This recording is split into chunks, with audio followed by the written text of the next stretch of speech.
Friends, welcome back.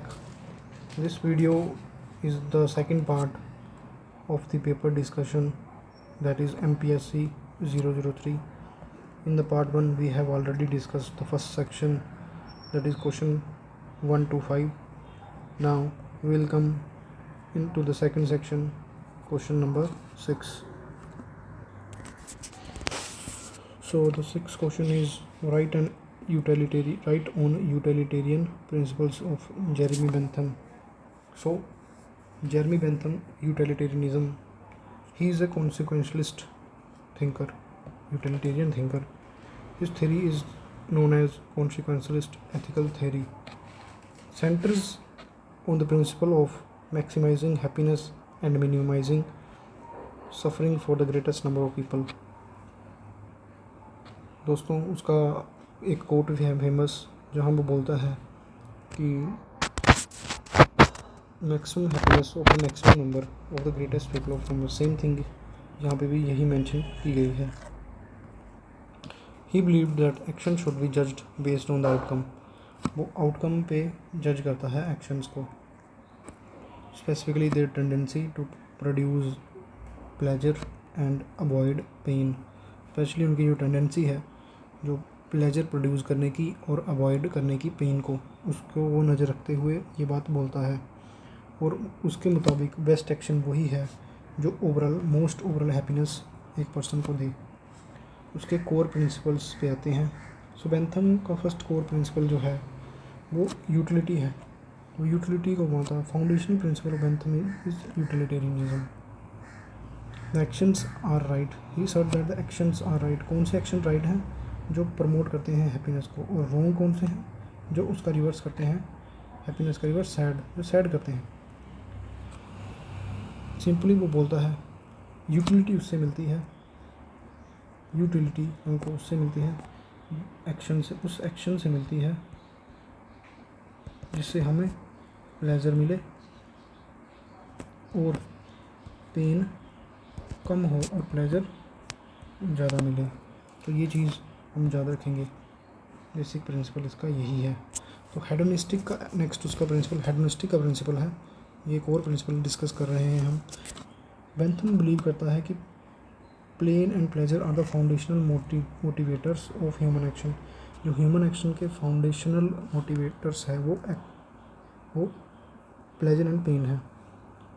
And the basis for validating morality of an action. और pain and pleasure से ही एक action की morality जो है वो एवेल्यूएट की जा सकती है, मूल्यांकन उसका किया जा सकता है.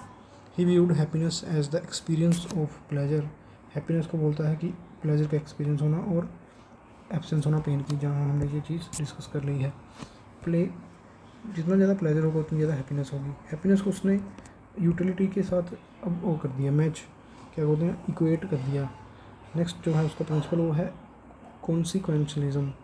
वो कॉन्सिक्वेंस पे फोकस करता है, एंड रिजल्ट पे ज़्यादा फोकस करता है. इसका ये मतलब है कि वो एक्शन पे फोकस नहीं करता, एंड रिजल्ट पे करता है. जैसे कि जिस एक्शन से हमको खुशी मिल रही है, जिस एक्शन से हमको प्लेजर मिल रहा है, वो एक्शन मोरल है. और जिससे हमको नहीं मिल रहा प्लेजर, वो इमोरल हो जाएगा इसके लिए. So this is the principle of consequentialism. Next होता है मैक्सिमाइजिंग हैप्पीनेस. यूटिलिटेरियनिज्म का ये गोल है कि वो मैक्सिमम करते हैं ओवरऑल हैप्पीनेस को और मिनिमाइज करते हैं ओवरऑल सफरिंग को सभी इंडिविजुअल के लिए जो उनके एक्शन और पॉलिसी को इफ़ेक्ट करते हैं. सो ये उसका प्रिंसिपल है. Next impartiality. Bentham advocated for an impartial perspective where each individual happiness is considered equal. This means that action should not favor one person group over the other. वो impartiality की बात करता है कि हैप्पीनेस इक्वल कंसिडर की गई है. For example, अगर यहाँ पे 5 पर्सनस हैं, हैप्पीनेस जितनी इसको होगी उतनी ही हैप्पीनेस इसके लिए भी वही होगी. वो इक्वली डिवाइड करता है कि सबको हैप्पीनेस बराबर मिलनी चाहिए. इनको ज़्यादा होगी, इनको कम होगी, ऐसे वो नहीं करता. ऐसा ना हो कि वो एक को फेवर करे, एक पर्सन को या ग्रुप को दूसरे के बदले. तो ये उसका एक प्रिंसिपल कह सकते हैं. वो अप्लाई कैसे करता है यूटिलिटेरियन को, how to apply Bentham. First is the hedonistic calculus से वो करता है। इसको आप पॉइंट्स बना के भी लिख सकते हैं कि उसमें क्या क्या फैक्टर्स दिए थे उसने हेडोनिस्टिक प्रिंसिपल पे। ये कौन एक्शन के कॉन्सिक्वेंस को इवेलुएट करता है। पहला जो बोलता है वो है इंटेंसिटी, उस एक्शन से कितनी हैप्पीनेस की इंटेंसिटी क्या होगी। ड्यूरेबिलिटी, उसका टाइम पीरियड कितना होगा। सर्टेनिटी, कितना श्योरिटी के साथ हम कह सकते हैं कि वो हैप्पीनेस मिलेगी ही, और जहाँ प्लेजर उससे मिलेगा और पेन उससे अवॉइड होगी। प्रॉक्सिमिटी भी हम देख सकते हैं, प्रॉक्सिमिटी आपको देख लेना हिंदी में, इसका मेरे को पता नहीं है क्या कहते हैं। फिकेंडिटी, इसका मतलब होता है tendency to produce more pleasure.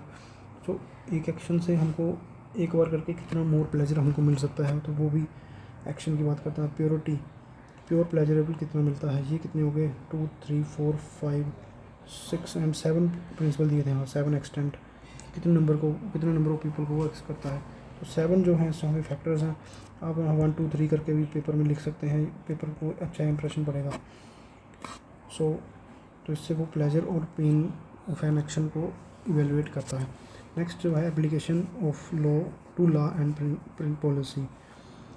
Bentham विश्वास करता है कि यूटिलिटी लीगल बेसिस पे होना चाहिए और सोशल रिफॉर्म के लिए होना चाहिए। He argues the law should be design to maximise, law जो है ऐसे डिज़ाइन किए जाने चाहिए कि वो greatest happiness of greatest number.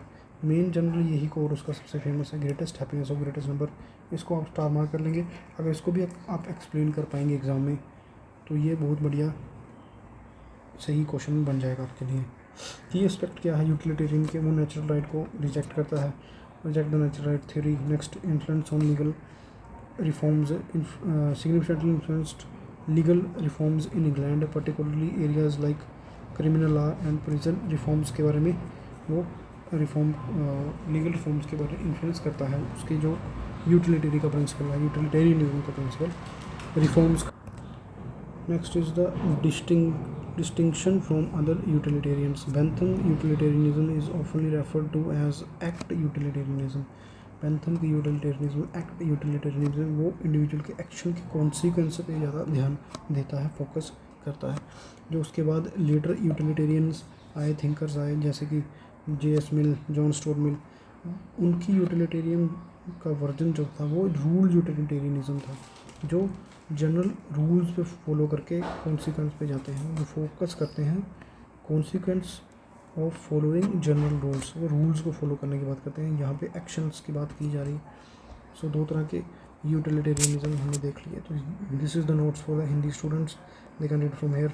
I will post it on the Telegram channel, you can check it out in the description. Next question, examine Kant's conception of universal law of rights। So जो Kant का conception है universal law का, वो centre होता है इस idea के कि the action is morally permissible if its underlying principle that is maximum can be willed to be a universal law. कि मोरली एक्शन, इसका मतलब ये है कि जो एक्शन है व्हेन यूनिवर्सलाइज्ड, जब उसको यूनिवर्सलाइज्ड किया जाए तो उसको लॉजिकल और प्रैक्टिकल इनकन्सिस्टेंसी उसमें नहीं आनी चाहिए। फॉर एग्जांपल व्हेन वी से the honesty is a best policy, कि सच बोलना एक अच्छी, ईमानदारी एक अच्छा गुण है, हम ये कहते हैं। तो वो प्रैक्टिस और लॉजिकल भी कंसिस्टेंसी है, उसमें इनकन्सिस्टेंसी नहीं होनी है, इसका कुछ ऐसा ही मतलब है। ये एक डीओंटोलॉजिकल अप्रोच है। डीओंटोलॉजिकल का मतलब यह होता है कि ये ड्यूटी पे फोकस करता है, एंड प्रिंसिपल पे फोकस करता है, एंड्स पे नहीं करता। आप कोई कार्य एक्शन कर रहे हो, वो एक्शन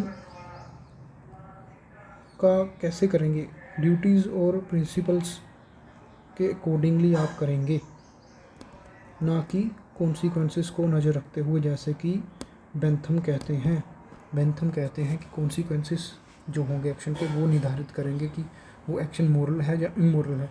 वेराज कांत कहते हैं एक्शन वही मोरल है जो ड्यूटीज़ और प्रिंसिपल के साथ किया गया हो। सो इसको हम डिटेल में देखते हैं। पहला वो कहते हैं the universal principle of right. Right का प्रिंसिपल क्या है? Kant's core principle is that action is right if it maxim can be willed as a universal law.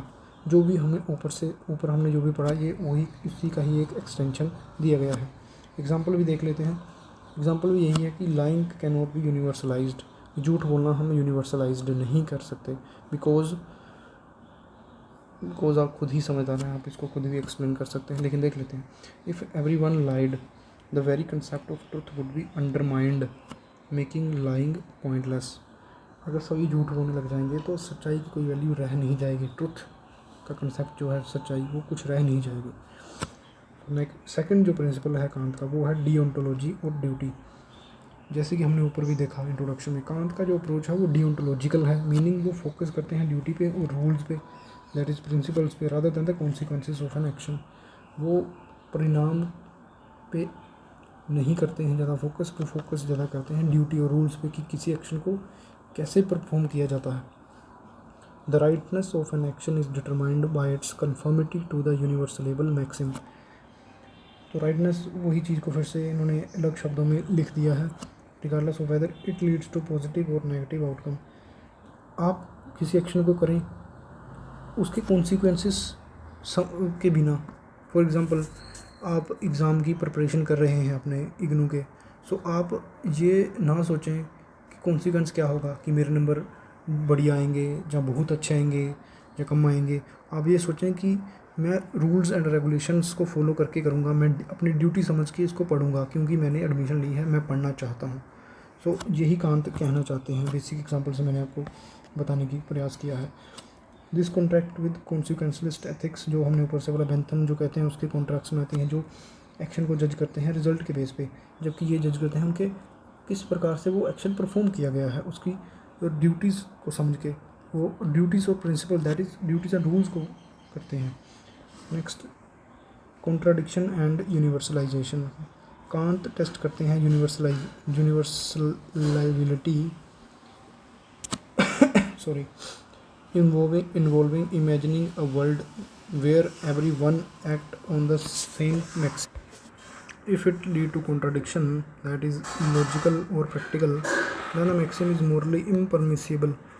वो ये कहते हैं कि उनकी जो यूनिवर्सलाइजेबिलिटी है वो एक कॉन्ट्राडिक्शन भी क्रिएट कर देती है, कि अगर जो उन्होंने कहा वो मॉरली परमिसिबल ना हो, जो उनके मैक्सिम है वो अपने प्रिंसिपल को मैक्सिम कहते हैं। आप यही शब्द पेपर में लिख के आएंगे तो बढ़िया रहेगा।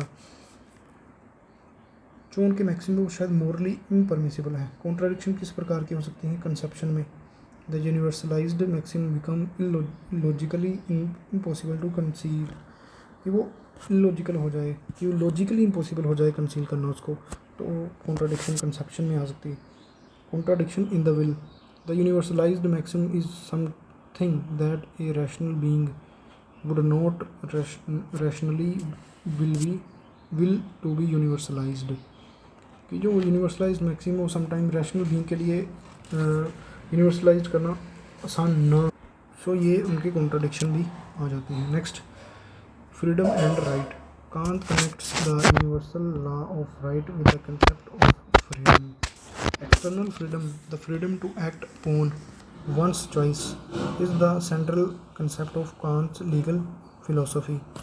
कांत कहते हैं कि यूनिवर्सल लॉ ऑफ राइट जो है वो कंसेप्ट फ्रीडम का भी देते हैं। एक्सटर्नल फ्रीडम वो फ्रीडम वो कहते हैं जहाँ एक पर्सन के पास अपनी एक्ट करने के लिए चॉइस है, इसको ही वो सेंट्रल कंसेप्ट कहते हैं कांत की लीगल फिलोसफी। यही कांत की लीगल फिलोसफी का कंसेप्ट है। Coercion is only permissible when it is a response to unlawful conduct that infringes upon the freedom of others. ये कहते हैं कि coercion तभी पॉसिबल है वो रिस्पॉन्स हो जब अनलॉफुल कंडक्ट का, जब कोई person when a person is acting in not in accordance with the law, जब एक जो व्यक्ति है वो कानून के अकॉर्डिंग जो है कंडक्ट नहीं कर रहा, वो उसके विपरीत कर रहा है, तब ये चीज़ हम कह सकते हैं कि दूसरे की फ्रीडम को इन्फ्रिंज कर रहा है, कम कर रहा है, तब हम उसको कोर्जन कर सकते हैं, उसको रोक सकते हैं। The universal law of rights aims to create a legal framework that protect the freedom of all individuals. Universal law of जो राइट्स है वो एक लीगल फ्रेमवर्क प्रोवाइड करता है, यहाँ फ्रीडम ऑफ ऑल इंडिविजुअल हम देख सकते हैं, प्रोटेक्ट करते हैं। ये कांत का फिलोसफी कहती है। सो जो freedom of rights. Next is that humanity as an end. Kant के फेमस कोट है कि एवरी पर्सन, यहाँ शायद मेंशन किया होगा, हाँ yes, in each person must be treated as an end in itself and not merely and mean to an end, कि that every person is treated must always be treated as an end in itself, कि सभी एक अपने आप में and की तरह treat किए जाने चाहिए, ना कि एक mean to an end. This means that respecting the inherent dignity and worth of every individual, सभी की इनहेरेंट डिग्निटी और वर्थ को रिस्पेक्ट करना, रिकॉग्नाइज करना उनकी capacity of autonomy and moral agency को। इन अ सेंस कांत की जो यूनिवर्सल लॉ ऑफ राइट्स है वो प्रोवाइड करता है एक फ्रेमवर्क डिटरमाइन करने के लिए moral permissible action based on the principle of universality, emphasizing duty, freedom and inherent worth of an individual. So with this concept is also finished. This is the notes for the Hindi students, and next question will come to this. Examine the importance of religion in politics as explained by Tocqueville. So the Alexis de Tocqueville highlight करते हैं religion की crucial role in maintaining social order and preventing the excesses of individualism and materialism. He argued that the religion, by fostering shared moral values and limiting self-interest, served as a vital check on the potential downside of democratic societies. टॉकविले कहते हैं कि religion एक crucial role play करता है maintaining social order को maintain करने के लिए और एक्सेसिव प्रिवेंट करने के लिए, जो एक इंडिविजुअलिज्म और मटेरियलिज्म के कारण हो सकती है। रिलीजन से एक शेयर्ड वैल्यूज़, मोरल वैल्यूज़ होती हैं, वो उनको बढ़ावा देता है और लिमिट करता है सेल्फ इंटरेस्ट को, जो एक वाइटल चेक, जो एक चेक की तरह काम करता है, जो कि डेमोक्रेटिक सोसाइटीज़ की डाउनफॉल का कारण हो सकती है। तो उसको एक चेक की तरह, डेमोक्रेटिक सोसाइटी में एक डाउनफॉल आए उसको चेक की तरह काम करता है रिलीजन, ये वो बताना चाहते हैं। यहाँ पे उनका एक डिटेल में दिया है, अभी आइए थोड़ा डिटेल में देखते हैं इसको। काउंटरिंग इंडिविजुअलिज्म एंड मटेरियलिज्म, जैसे कि हमने इंट्रोडक्शन में देखा, वो डेमोक्रेटिक फोस्टर करते हैं इक्वालिटी। वो कहते हैं कि रिलीजन जो है वो इसको इंडिविजुअल को कम करता है। एक्सेसिव इंडिविजुअलिज्म और material possessions mean the property, one person is having all the property, the depriving the other person from having the right to property, तो उसको वो करता है। एंड वो एक्सेसिव इंडिविजुअलिज्म, हम इससे समझ सकते हैं कि एक्सेसिव इंडिविजुअलिज्म से एक पर्सन तानाशाह भी बन सकता है, कि एक पर्सन ही ज़्यादा हो जाए, बड़े पोस्ट पे चला जाए। तो एक सोशल कोर्जन का काम को, सोशल कोर्जन को पोटेंशियली मेंटेन अंडरमाइन करता है, ये वो कहना चाहते हैं। He believe that religion emphasize करता है कम्युनिटी पे, रिलीजियस शेयर्ड वैल्यूज़ पे, शेयर्ड बिलीव्स पे, ट्रांसेंडेंटल वैल्यूज़ पे, that could counteract these tendencies by reminding individual of their duties to others. So religion काम करता है शेयर वैल्यूज़, कम्युनिटी की भावनाएं जो होती हैं, और कॉमननेस की भावना, शेयर वैल्यूज़ जो होती हैं, ट्रांसेंडेंटल वैल्यूज़ की दूसरों के प्रति रिलीजन, सो वो उसमें हेल्प करता है। Religion in this view help cultivate A civic virtue के सेंस को डेवलप करने में रिलीजन का हेल्प होता है। रिस्पॉन्सिबिलिटी जो कि नेसेसरी है long term health of a democratic Republic के लिए। सो डेमोक्रेटिक रिपब्लिक की लॉन्ग टर्म हेल्थ के लिए रिलीजन एक बहुत बढ़िया काम करता है अकॉर्डिंग टू टॉकविले। वो एस्टैब्लिश करते हैं moral foundation of politics. टॉकविले argue करते हैं कि दैट रिलीजन प्रोवाइड करता है कि मॉरल फ्रेमवर्क दैट जो इन्फॉर्म और गाइड करता है पॉलिटिकल लाइफ को। जैसे कि हमने ऊपर देखा, वो बिलीव करते हैं मॉरल शेयर वैल्यूज़ होती हैं जो रिलीजन से आती हैं, ये एसेंशियल है डेमोक्रेटिक इंस्टीट्यूशन के फंक्शनिंग के लिए, उनको काम करने के लिए और इंश्योर करने के लिए कि political power was exercised responsibly, की जिम्मेदारी से रिपब्लिक जो पॉलिटिकल पावर है वो जिम्मेदारी से की जाए, एक्सरसाइज की जाए। रिलीजन इस सेंस में देखें तो सर्व करता है source of legitimacy of law को की सोर्स के रूप में सर्व करता है, और पॉलिटिकल नॉर्म्स को भी सर्व करता है, और चेक की तरह काम करता है कि पोटेंशियल अब्यूज़ ऑफ पावर, कि कहीं शक्ति का दुरुपयोग तो नहीं किया जा रहा, ये उसके एक नज़र रखता है religion. Importance of separation of religion and church, that is church and state, the importance of separation of church and religion. Tocqueville recognise करता है रिलीजन का positive influence on politics, but वो एम्फसाइज इस पे भी करता है कि separation of institution of church and state को वो सेपरेशन पे भी उतना ही इम्पोर्टेंस देते हैं। He believed that this separation was crucial to prevent the religious institution from becoming instrumental in political control and to ensure that the religion regained its moral authority। वो कहते हैं कि ये क्रूशल है। क्यों क्रूशल है? क्योंकि बचाने के लिए, क्योंकि रिलीजियस जो इंस्टीट्यूशन है वो पॉलिटिकल कंट्रोल ना अपने हाथ में ले ले, उसको बचाने के लिए सेपरेशन करना ज़रूरी है और ये इंश्योर करना ज़रूरी है कि वो मॉरल अथॉरिटी की तरह काम करे। वो एक उदाहरण देते हैं हम American model of religion, American के जो रिलीजियस फ्रीडम है उसकी उदाहरण देके वो ये बात बताना चाहते हैं। नेक्स्ट जो है वो रिलीजन को सोर्स बताते हैं और सोशल कोर्जन का एक सोर्स बताते हैं।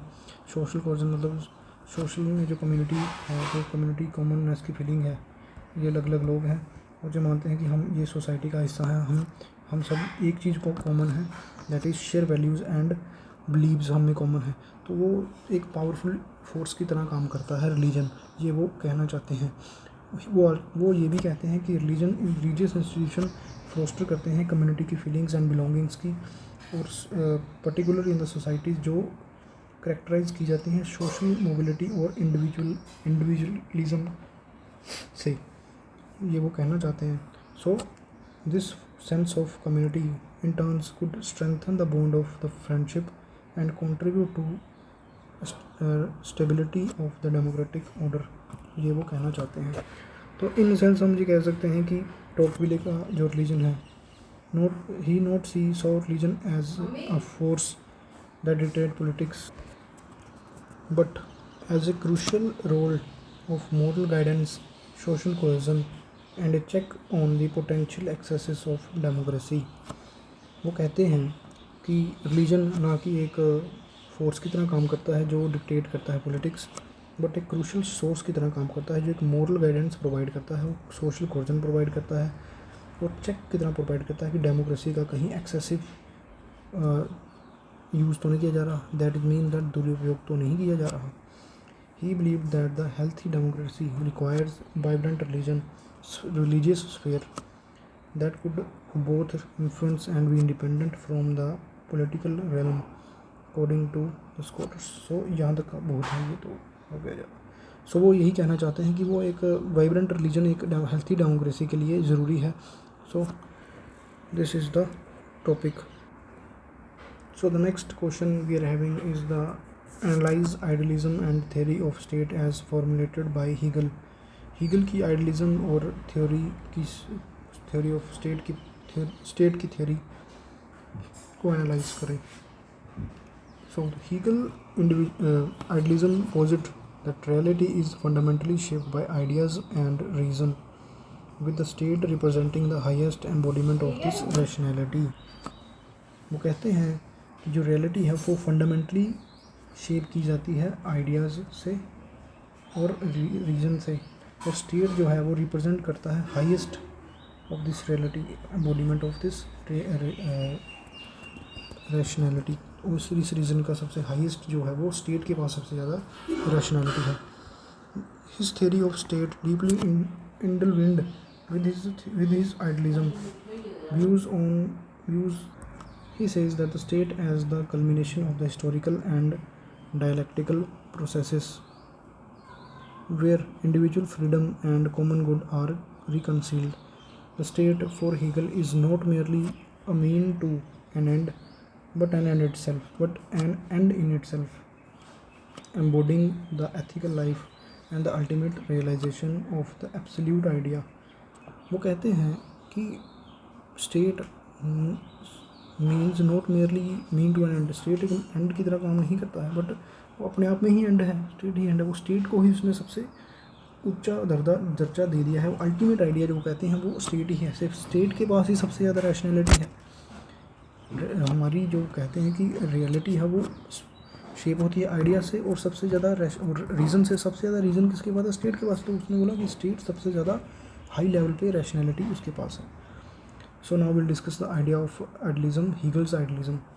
सो आइडिया को वो फाउंडेशन की तरह मानते हैं कि दैट कहते हैं कि world is fundamentally a manifestation of the idea and reason rather than the material substance. वो कहते हैं कि जो आइडिया है, एक आइडिया से ही रियलिटी होती है।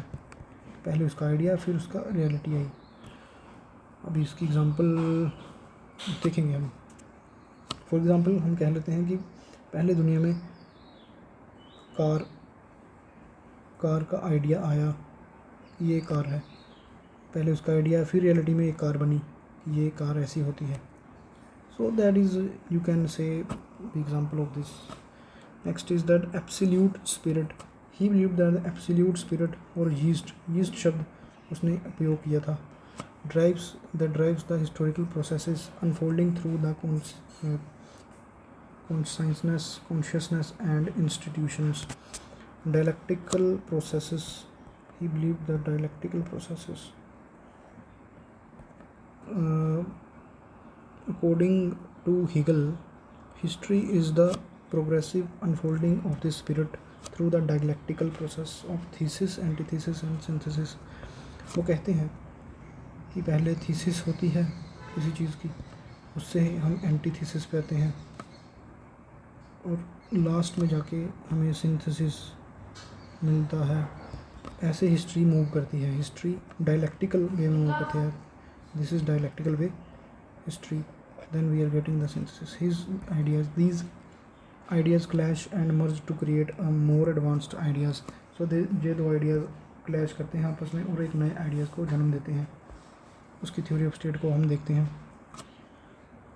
State as ethical life. The state for Hegel is the highest form of the social organization that is integrating family and civil society into a rational world. आप इस उसके ये थीसिस और एंटीथीसिस हिस्टोरिकल डायलेक्टिकल प्रोसेस है history का, उसको ऐसे समझ सकते हैं कि फैमिली जो है वो थीसिस है, सिविल सोसाइटी एंटीथीसिस है, और उसके सिंथेसिस से जो बना, दोनों के सिंथेसिस से वो एक स्टेट है। तो the state is the highest source. तो स्टेट को उसने सबसे ज़्यादा माना है कि state is the highest for the ethical life. Next is the reconciliation of individual and collective. It embodies ethical life where individual freedom is reconciled with the need and goal of the community. Next is the state as divine march. उनका एक famous quote है जो मैंने यहाँ पे लिख दिया है कि state is the march of God on earth. Sorry, कि state as a divine march on earth की तरह वो देखते हैं, रिप्रेजेंट करते हैं culmination of historical processes and realisation of reason in the political realm. फिर वो स्टेट को कहते हैं कि स्टेट ही सबसे ज़्यादा बड़ी चीज़ है। सिंथेसिस एज ए स्टेट, जो लो यहाँ पे एग्जांपल उसकी आ भी गई है। State is the synthesis that emerge from the dialectical interplay with the family and the civil society. State as rational religion. Hegel की फेमस कोट है कि what is rational is reason and real, what is rational is real and what is real is rational. इनकी famous quote है। इसका मतलब है कि state being rational is also the highest form of reality. Very important, star mark कर लिया जाए इसको। Rejection of social contract theory. He rejected the idea of the state as the product of social contract. वो कहते हैं कि state social contract से नहीं बना है, इंस्टेड ये एक कुदरती नेचुरल है, necessary outcome of the historical and spiritual development. ये historical and spiritual, historical dialectical जो वो बात करते हैं, डायलेक्टिकल प्रोसेस की जो बात करते हैं, और स्पिरिचुअल डेवलपमेंट से स्टेट की उत्पत्ति हुई है। Critic of individualism.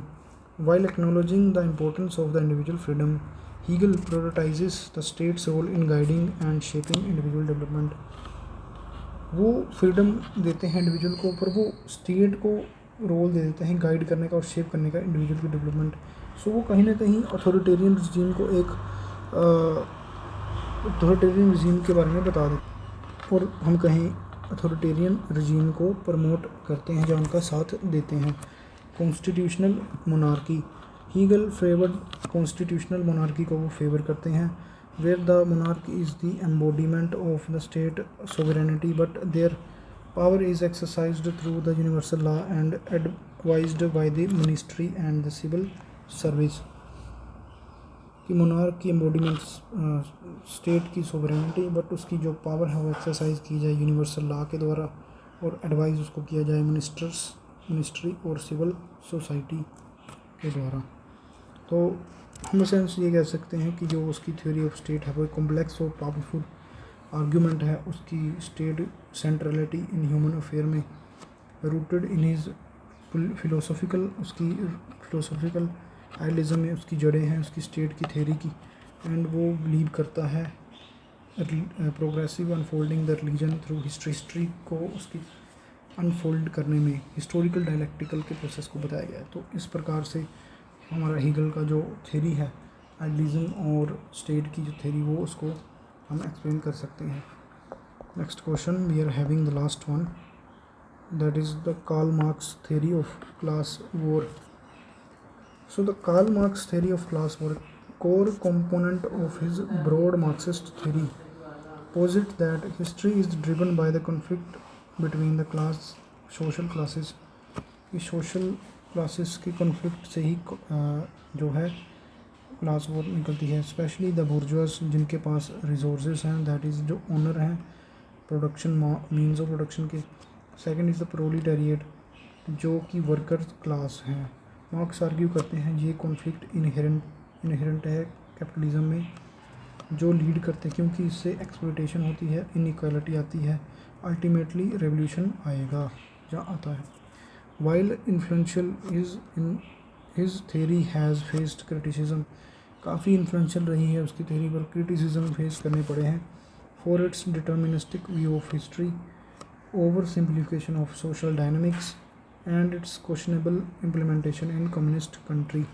Communist state में उसकी क्वेश्चनेबिलिटी है कि वो इम्प्लीमेंट क्यों नहीं हुई, क्योंकि वो कहते हैं कि वायलेंट रेवोल्यूशन होगा पर क्यों नहीं हुआ। सो इसके लिए वो क्रिटिसाइज भी किए जाते हैं। उनकी थ्योरी के कुछ इंपॉर्टेंट फीचर्स हम देखते हैं। की tenants of Marx theory, first is the class struggle.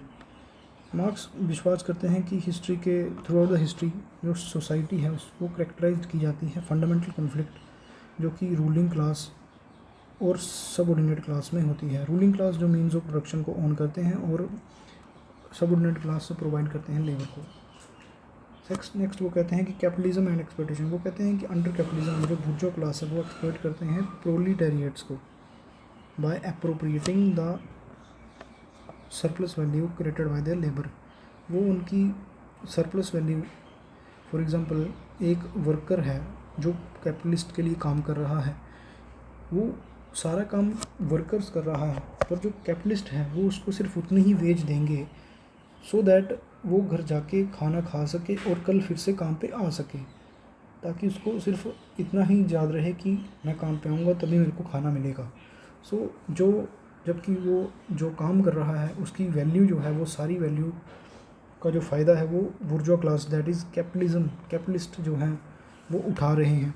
So proletariat जो कि वर्किंग क्लास है उसकी जो सरप्लस वैल्यू है वो सारी कैपिटलिस्ट के पास जा रही है। इस हिसाब से देखा जाए तो वो एक्सप्लॉइट कर रहे हैं उसको। So next is the alienation. सो जैसे कि हमने देखा कि वो सरप्लस वैल्यू अपने पास रख लेते हैं तो कैपिटलिज्म एलिनेट कर देता है वर्कर्स फ्रॉम देयर लेबर। वो अपने लेबर को उनको सिर्फ यही रह जाता है कि हम काम करेंगे तो पैसे मिलेंगे तो हम खाना खा पाएंगे और कल फिर से काम पे आना पड़ेगा। सो ये लीड करता है dehumanisation and dissatisfaction among the labour class. So revolution की बात करते हैं। मार्क्स प्रेडिक्ट करते हैं कि intensification of the class struggle capitalism के अंदर जो होगी वो इवेंचुअली लीड करेगी proletarian revolution, that is the violent revolution की बात करते हैं जो जिससे वो कैपिटलिस्ट सिस्टम को ख़त्म कर देंगे। वो कहते हैं जो प्रोलिटेरिएट है वो वायलेंट रेवोल्यूशन करेंगे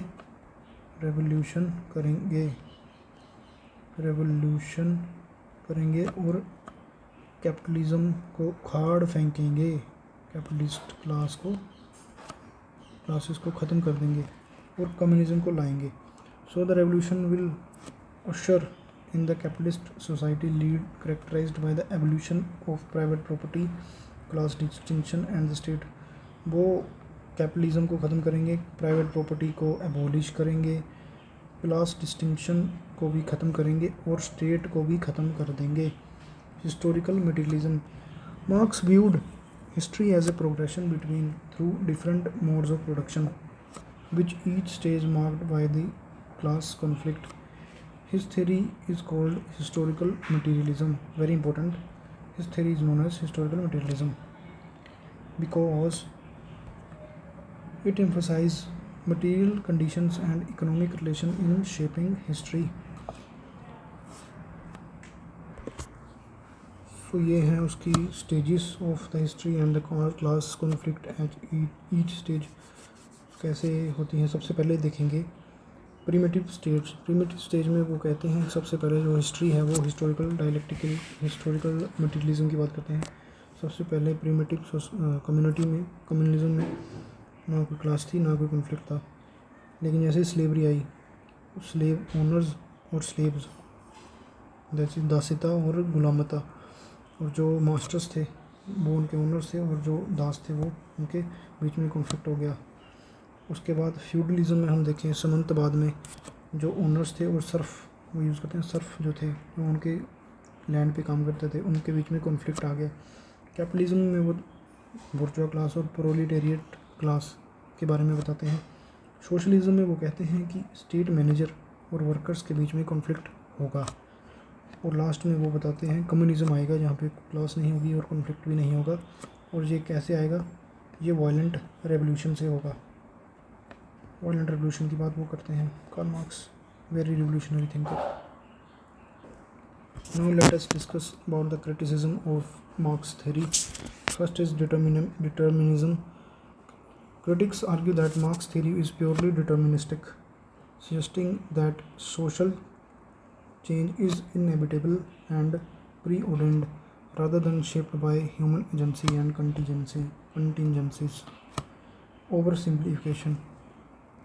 मार्क्स फोकस करते हैं इकोनॉमिक क्लासेस पे, वो मेन उनका जो है वो इकोनॉमिक बेस रहता है और वो कहते हैं कि इकोनॉमिक्स ही डिटरमाइन करती है सोशल और अदर्स फैक्टर्स को, कि इकोनॉमी ही सबसे महत्वपूर्ण चीज़ है, कि economic class as a primary drivers of the social conflict जो भी हम देखते हैं। तो ये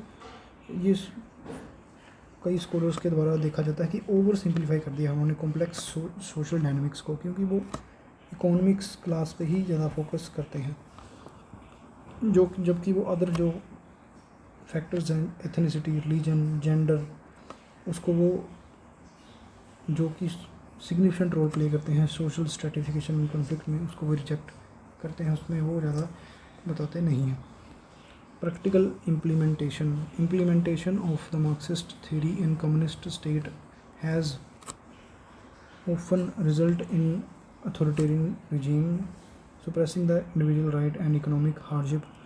वो बोलते हैं कि कम्युनिस्ट स्टेट्स में जो मार्क्सिस्ट की थ्योरी इम्प्लीमेंट की गई है उससे अथॉरिटेरियन रिजीम, टोटलिटेरियन रिजीम जो है वो आई है और सुप्रेस उससे किया गया है इंडिविजुअल राइट को। For example in Russia Lenin जो लेके आए वहाँ पे पॉलिसी, वो कह रहे थे कि मार्क्स के मुताबिक वायलेंट रेवोल्यूशन होना चाहिए, पर वायलेंट रेवोल्यूशन हो नहीं पा रहा। So Lenin made the political party, Lenin made the party, Lenin has the Marx never said to make the party, but उन्होंने वो पार्टी बना दी और वो उसमें सक्सेसफुल हो गए वो अथॉरिटेरियन रिजीम करने में।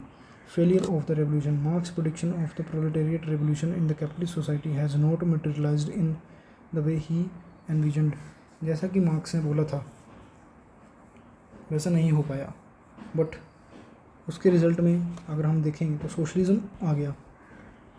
तो सोशलिज्म हम sometime we refer socialism as the reaction to the capitalism. कि सोशलिज्म जो था वो कैपिटलिज्म के रिएक्शन में आया, कि कैपिटलिज्म कहते थे कि privately owned state that means of production should be privately owned, और जो सारा प्रॉफिट है वो प्राइवेट के हाथों में होना चाहिए। लेकिन सोशलिज्म वेलफेयर की बात करते हैं और स्टेट ओन्ड की बात करते हैं कि mode of production should be state owned, तो ये उसकी बात करते हैं। नेक्स्ट, ह्यूमन नेचर को इग्नोर किया है। क्रिटिसाइज ये आर्ग्यू करते हैं क्रिटिक्स की मार्क्स की थ्योरी में अंडर एस्टिमेट किया है complexity that is human motivation and potential for individual to pursue self interest. उसने कहा है कि वो जो चीज़ है वो even in the communist system में भी हो सकती है। उसने कहा है कि जो ह्यूमन है वो दो ही कहते कॉन्फ्लिक्ट होती हैं, एक सोसाइटी में दो क्लासेस ही एग्जिस्ट करती हैं।